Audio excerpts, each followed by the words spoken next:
Mr. Trump, Yes. the Finance Minister is here to greet you this morning. I'm just wondering, do you have any general economic advice for the Irish government that you might be able to give them?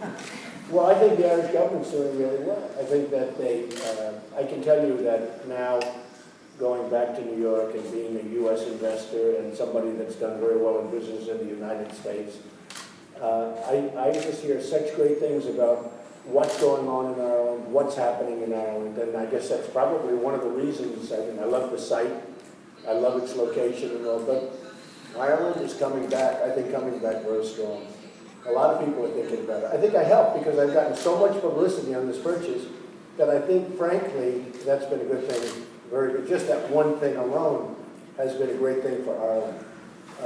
But I can tell the minister that I really believe that Ireland is so highly thought of and really coming back. And, you know, I think that over the next couple of years, we're going to see some tremendous things happen in Ireland.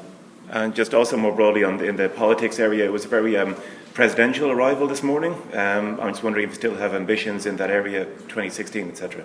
Well, it was only a really presidential arrival because I have a nice plane. If I came in a different kind of a plane, it wouldn't have been so presidential. But no, I have, I have great love for our country. Our country has not been doing very well. Our leadership has not been extremely strong, to put it mildly. So we'll see what happens. We have very big elections coming up in November. And then after that, people will be making decisions. So we'll see what happens. But the elections in November will be very, very interesting. Okay?